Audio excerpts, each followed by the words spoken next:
Olá, muito bom dia para você. Seja muito bem-vindo a esta edição de sábado. Eu sou Tabata Pote e te mantenho muito bem informado a partir de agora. O ano de 2025 começou com o preço do café nas alturas. Em fevereiro, ele teve a maior inflação acumulada em 12 meses, desde a introdução do real. O preço motivou até mesmo a venda de um café fake feito de lixo de lavoura. Para 2026, no entanto, a tendência é de queda dos valores, mas isso não significa que ficará barato. Apesar de o clima ajudar a safra atual, os últimos anos foram marcados por colheitas ruins, causadas pelo calor e pela seca. Com isso, os cafezais ainda não se recuperaram o suficiente para atender toda a demanda. Por isso, a queda dos preços deve ser pequena, como já vem acontecendo. Em agosto, o café registrou um declínio de 0,23%, o primeiro desde dezembro de 2023. De acordo com a Associação Brasileira da Indústria de Café, as perspectivas climáticas para a segunda quinzena de dezembro e início de 2026 são positivas. As lavouras estão na fase de florada e a previsão é de chuva, condição ideal para essa etapa da produção. Se o volume de chuvas for adequado no primeiro trimestre do ano que vem, os grãos devem se desenvolver bem. Isso pode aumentar a produção brasileira de café arábica e ajudar a recompor os estoques globais. O café arábica é a variedade mais produzida no Brasil, que aguenta uma temperatura entre 18 e 22 graus Celsius. Ele é mais popular, por ser considerado mais saboroso. Apesar das perspectivas melhores, 2025 também trouxe desafios aos produtores. O Supremo Tribunal Federal está em recesso que vai até o fim de janeiro. Nesse período, a corte funciona em regime de plantão para atender casos urgentes.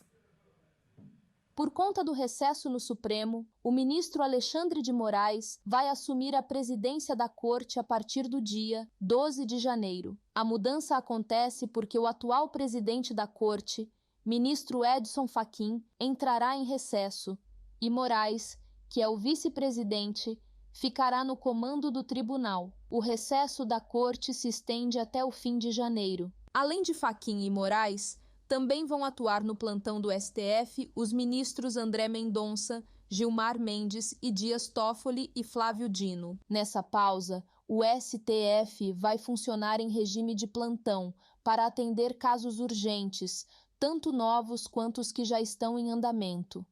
Mesmo com a suspensão do expediente e dos prazos processuais, algumas decisões podem ser proferidas em situações emergenciais ou que envolvam a proteção de direitos. Em novembro, Moraes assumiu a presidência de forma interina quando Fachin viajou a Belém para a Cúpula do Clima, uma programação que antecedia a COP30. Fachin e Moraes assumiram os cargos de presidente e vice no fim de setembro, para um mandato de 2 anos.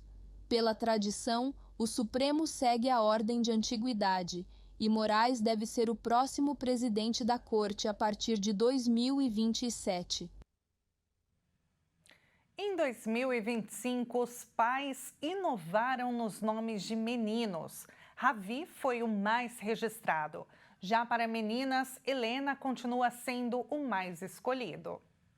Dados do Portal da Transparência do Registro Civil em 2025 mostraram que o nome Ravi ultrapassou Miguel como o nome masculino mais registrado no Brasil, enquanto Helena manteve a liderança entre os nomes femininos pelo segundo ano seguido. O nome Ravi tem origem do sânscrito e significa sol, simboliza luz, conhecimento, poder, energia e vitalidade. É um nome popular na Índia e Nepal, associado à força e renovação. E Helena vem na mesma ideia, o nome feminino de origem grega que significa luz, tocha ou a reluzente, mas esse é associado à beleza e ao brilho. O ranking mostra que o nome Ravi ultrapassou Miguel, que liderou a lista entre 2020 e 2024, enquanto Helena segue como nome feminino mais escolhido desde o ano passado. Além de Helena e Miguel, ainda tiveram mais de 20 mil registros, como Maitê e Cecília. Os dados são da Associação Nacional dos Registradores de Pessoas Naturais, responsável pela base que reúne registros de nascimento feitos em cartórios de todo o país. A permanência de Helena no topo interrompe uma sequência longa de liderança masculina no ranking nacional. Antes, o último nome feminino a ocupar o primeiro lugar havia sido Maria Eduarda, em 2016.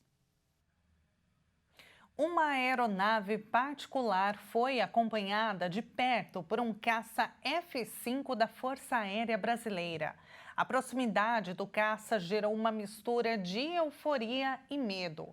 O voo havia partido do aeroporto Campo de Marte, em São Paulo, com destino a Anápolis, em Goiás. Uma passageira que estava em um voo particular registrou o momento em que o caça F-5 Tiger II da FAB, Força Aérea Brasileira, aproximou-se da aeronave em que ela estava. O piloto do caça voou sobre a aeronave particular por algum tempo antes de aparecer na lateral. Embora a tripulação inicialmente tenha cogitado ser um treinamento, o desenrolar da ação sugeriu uma interceptação real. Em um dos momentos do vídeo, é possível ver o caça extremamente perto da janela da aeronave particular. Com a proximidade do caça, gerou uma mistura de euforia e medo, porque o caça F-5 parecia que iria abater a aeronave particular. O piloto tentou entrar em contato com a torre de comando, mas também não passaram a informação porque um avião da FAB estava acompanhando. De acordo com o comandante da aeronave, a aproximação ocorreu durante um procedimento padrão de interceptação para verificação de informações. O piloto relatou que se identificou prontamente e forneceu à FAB os dados sobre a origem, o destino e a finalidade do voo. Após a checagem, a confirmação de que tudo estava regular, o caça se afastou. Em nota, a FAB explicou que esse tipo de interceptação é iniciada quando uma aeronave é detectada sem identificação clara ou considerada suspeita ao ingressar na zona de identificação de defesa aérea. O governo federal publicou um decreto que oficializa o reajuste do salário mínimo para R$ 1.621 em 2026. O reajuste de quase 7% já vale para janeiro, que serão pagos no início de fevereiro. O decreto, que oficializa o reajuste do salário mínimo nacional a partir de 1º de janeiro, já foi publicado no Diário Oficial da União. Com a mudança, o valor passa de R$ 1.518 para R$ 1.621. O aumento é de R$ 103 em relação ao piso atualmente em vigor. Com isso, quem ganha o salário mínimo ou múltiplos dele, ou benefícios vinculados a esse valor, como o seguro-desemprego e o benefício de prestação continuada, já vai receber o total reajustado no início de fevereiro. A Constituição diz que trabalhadores urbanos e rurais têm direito a um salário mínimo, fixado em lei, nacionalmente unificado, capaz de atender às suas necessidades vitais básicas e às de sua família. Mas, para o DIEESE, o salário mínimo mensal necessário para a manutenção de uma família de 4 pessoas deveria ter sido de R$ 7.000 em novembro desse ano, ou 4,66 vezes o piso mínimo nacional. Além disso, pela Constituição, o salário mínimo tem que ser reajustado, ao menos pela inflação, para garantir a manutenção do chamado poder de compra. Se a inflação é de 10%, o salário tem de subir pelo menos 10% para garantir que seja possível comprar, na média, os mesmos produtos. E veja a seguir, 1,5 milhão de pessoas já aderiram à nova regra da CNH. A reportagem completa você confere no próximo bloco.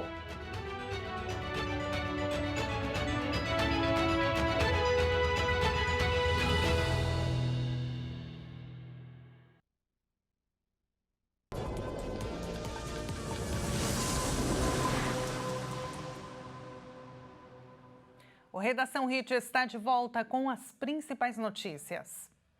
O governo antecipou a liberação do FGTS para quem aderiu ao saque aniversário e teve o dinheiro bloqueado após ser demitido. O Ministério do Trabalho e Emprego confirmou a decisão de antecipar a liberação de recursos do Fundo de Garantia do Tempo de Serviço a aqueles que aderiram ao saque aniversário e ficaram sem receber o benefício ao serem demitidos sem justa causa. Com isso, a primeira parcela de até R$ 1.800 vai ser depositada no dia 30 de dezembro. A segunda parcela está prevista para o dia 12 de fevereiro. O saque aniversário é a modalidade que permite ao trabalhador retirar, anualmente, no mês de seu aniversário, uma parte do saldo do FGTS. Mas, ao optar por essa modalidade, o trabalhador perde o direito de sacar o valor total do fundo de garantia em caso de demissão sem justa causa. E o trabalhador tem acesso apenas à multa rescisória até o fim do período de carência. Com as novas regras que entraram em vigor em 1º de novembro, ficou determinado que o saque aniversário passe a ter limites para a quantidade de operações e para valores de antecipação. Com as novas regras, o Ministério do Trabalho e Emprego estima que mais de 84 bilhões de reais deixem de ser direcionados às instituições financeiras e retornem ao fundo até 2030. O índice de confiança do consumidor avançou 0,4 pontos em dezembro ante novembro, na série com ajuste sazonal, para 90,2 pontos, de acordo com o Instituto Brasileiro de Economia da Fundação Getúlio Vargas. O resultado representa o 4º aumento consecutivo, alcançando o maior nível desde dezembro de 2024. Em médias móveis trimestrais, o índice avançou 0,9 ponto. Segundo o Instituto Brasileiro de Economia da Fundação Getúlio Vargas, a confiança do consumidor subiu pelo 4º mês seguido, impulsionado pela melhora das expectativas para os próximos meses, enquanto os indicadores que refletem a percepção sobre o momento atual recuaram. Em dezembro, o índice de situação atual caiu 1,4 ponto para 83,4 pontos, após 2 altas seguidas. Já o índice de expectativas aumentou 1,4 ponto para 95,2 pontos. A confiança variou de forma heterogênea entre as faixas de renda. No grupo com renda familiar até R$ 2.100 mensais, o índice avançou 4,2 pontos para 90,4 pontos. A coleta de dados para a edição de dezembro foi realizada entre o 1º e o 18º dia do mês. O Ministério da Saúde prorrogou até o 1º semestre de 2026 a vacinação contra a HPV, destinada a jovens de 15 a 19 anos que não receberam a dose na idade indicada. A iniciativa visa ampliar o acesso do público à imunização nas escolas. O prazo para a imunização acabaria agora em dezembro. Segundo o Ministério da Saúde, a medida tem como objetivo reforçar a proteção desse público em todo o país. A estratégia seguirá vigente até a próxima campanha de vacinação nas escolas, permitindo que adolescentes e jovens que perderam a oportunidade de vacinar-se dos 9 aos 14 anos ainda possam garantir a imunização que previne diversos tipos de câncer associados ao HPV. De acordo com a pasta, a estimativa é alcançar cerca de 7 milhões de jovens nessa faixa etária que ainda não foram vacinados contra o papilomavírus humano, popularmente conhecido como HPV. Até dezembro deste ano, a estratégia de resgate vacinal aplicou 208.700 doses do imunizante, dos quais 91.000 em meninas e 117.700 em meninos. Conforme o Ministério, a ampliação do prazo possibilita que adolescentes e jovens garantam a proteção individual e contribuam para reduzir a circulação do vírus na população. A vacina contra o HPV está disponível gratuitamente pelo Sistema Único de Saúde e pode ser encontrada nas unidades básicas de saúde, em ações externas, como vacinação em escolas, universidades, ginásios esportivos e shoppings. As atividades têm o apoio de estados e municípios, para ampliar o alcance e facilitar o acesso do público-alvo. Uma boa notícia para o consumidor começar bem o próximo ano. A Agência Nacional de Energia Elétrica anunciou que o ano 2026 vai iniciar com a bandeira verde, ou seja, sem custo extra na conta de energia para a população. A ANEEL informou que, apesar de o período chuvoso ter iniciado fraco, com chuvas abaixo da média histórica, em novembro e dezembro houve no país a manutenção do volume de chuvas e do nível dos reservatórios das usinas. Segundo a agência reguladora, não será necessário contar com as usinas termoelétricas na mesma quantidade que do mês anterior, o que evita a cobrança de custos adicionais na conta de energia do consumidor. Isso porque, quando a conta de luz é calculada pela bandeira verde, não há nenhum acréscimo. Neste mês de dezembro, já houve a redução na bandeira tarifária vermelha no patamar 1 para a amarela. A medida reduziu em R$ 4,46 a cada 100 kW por hora consumidos. De acordo com o Ministério de Minas e Energia, a adoção da bandeira verde reflete um cenário de segurança energética, quase sem necessidade de acionar as usinas termoelétricas. Além de apresentarem custo de geração mais alto, essas usinas utilizam combustíveis fósseis e contribuem para a emissão de gases de efeito estufa. Os Detrans de 17 estados e o Distrito Federal já se adaptaram às novas regras para a obtenção da carteira de motorista. As mudanças barateiam e facilitam o processo para tirar a CNH. Mais de 1,5 milhão de pessoas já pediram a abertura do processo de habilitação pelo novo sistema em todo o Brasil. Na maioria dos estados, os Detrans já estão atualizados para atender pelo novo procedimento. Em apenas 7 estados, as mudanças estão em fase de implementação. Segundo o Ministério dos Transportes, as mudanças vão facilitar a vida de quem sonha com a CNH. O novo documento dispensa a obrigatoriedade da autoescola. O conteúdo teórico está disponível online, de graça, no site do Ministério dos Transportes. E não é mais exigida carga horária mínima. As aulas práticas caem de 20 para pelo menos 2 horas. O aluno pode usar carro particular e optar por aulas com um instrutor autônomo, desde que o profissional seja credenciado pelos Detrans em cada estado. A lista de instrutores pode ser encontrada no site do Ministério dos Transportes. O Distrito Federal, por exemplo, já tem mais de 2.200 instrutores registrados. As provas práticas continuam presenciais. E quem for reprovado na primeira avaliação pode fazer o segundo teste de graça. E também acaba o limite de 12 meses para concluir a CNH. O prazo, agora, é ilimitado. Outra novidade é a renovação automática da carteira para bons condutores. Quem não cometer nenhuma infração nos 12 meses anteriores ao vencimento da CNH vai renovar, sem precisar fazer exame médico e nem psicotécnico. Também não é preciso ir ao Detran. A carteira digital é atualizada automaticamente no aplicativo. E agora falando de esporte, vários jogadores se destacaram em 2025. E um deles é o Caio Jorge do Cruzeiro. Apesar de ter sido o artilheiro do Campeonato Brasileiro, ele não foi o goleador do país. Quem ficou com a artilharia do futebol brasileiro de 2025 foi o Verratti, atacante do Vasco.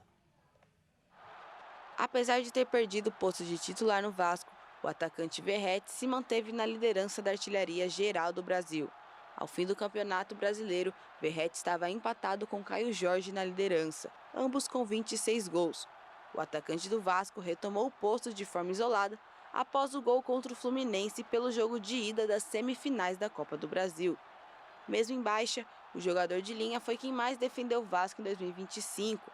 Foram 65 partidas, sendo 53 como titular, E a comissão técnica destaca a importância do atacante, que é um dos líderes do elenco e o jogador mais experiente. O Pirata tem despertado o interesse de outros clubes do Brasil, dentre eles o Curitiba, que mira um goleador para o ano que vem em seu retorno à Série A do Brasileirão. O Coxa sondou a situação do atacante, mas o alto salário dificulta demais uma negociação. A tendência é de que cumpra o contrato, que termina no final de 2026. O Vasco trata a situação do atacante com cautela e respeito, porém enxerga uma negociação com bons olhos, desde que o clube interessado assuma o salário integral do jogador, e o salário é um dos mais altos do elenco do Vasco.